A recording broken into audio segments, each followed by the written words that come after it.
Hello, and welcome to another FAQ Monday. I'm your host, Fluff. If you have a question, feel free to leave them on down below or go on over to my Ask FM account thing.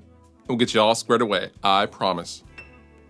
First question, would you rather have your all-time dream amp or 3 really good amps? I don't know. It's kind of a good question. I've never been asked that before. Well, my dream amp, I have to determine my dream amp first. I think if I had to actually pick a dream amp, it would probably be a Soldano SLO100 because I've jonesed for one of those since I got to record with number 2, Howard Leese's from Hearts amp, when I was like 16 years old. And it was just, it's amazing.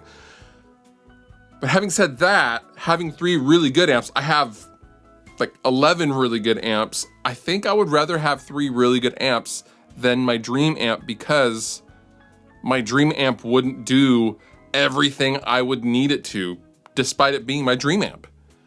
I really think of terms of high gain tones, not necessarily clean tones. If like a Soldano SLO100 had the dirty channel that it has with the clean channel of like a Fender Twin Reverb and a really nice effects loop and MIDI switching, then I would only need that amp. But it doesn't have all of those things. So I guess I would have to take 3 really good amps.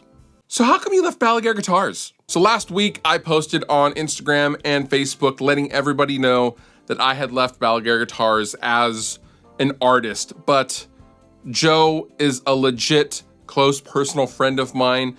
I was with Balaguer Guitars for 3.5 years, and in internet land, that's several lifetimes. And really, I wanted to play something else. That's all. I mean, it's like when you have your favorite pair of shoes, and then you get the same pair when those wear out, and then when the second pair wears out, you're like, maybe I'll try something else, just for funsies. And that's kind of where I'm at. There's a lot of change going on, like with the music I'm writing and with the band, and there's lots of stuff going on, and it just felt like a change was needed and would be healthy. And I still love Joe, still love Balaguer Guitars. You still see them on the channel, but yeah, you know what? Officially, I am no longer a Balaguer artist. Come on, man, these 6-minute FAQs are just damn short. Surely you get more questions than this. Not really, you'd be surprised. This right here is episode 236. I have to fight to find questions for FAQ Mondays because people simply don't really leave them like they used to.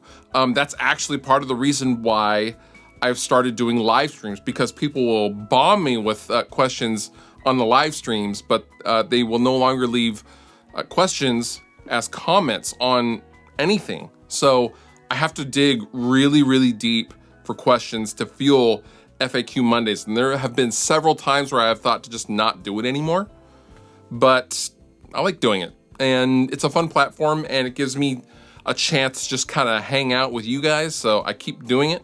But yeah, if you want to not see FAQ Monday die, please ask some questions.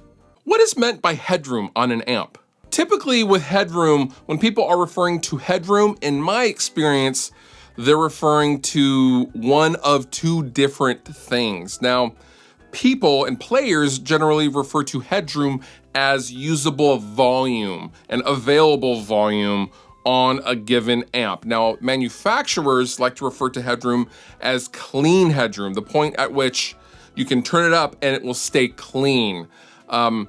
When it starts to distort and break up, for us players, that's still oftentimes very usable, but for the manufacturer, they will usually, that's where they cap it, is when it starts to distort because it's no longer clean headroom. But generally speaking, headroom is amount of usable volume, at least as I've always understood it and how I have heard it used within my guitar playing friends and community. And now, Fluff reads a tweet. What do you call a frog that parked illegally? Toad.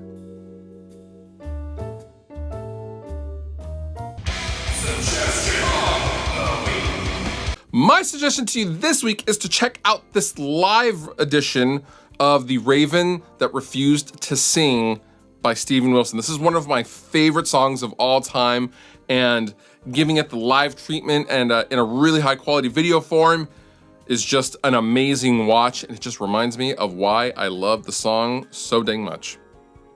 All the pickable links down below in the description. You've been wonderful. I've been Fluff. Thank you so much for watching, and I'll see you next time.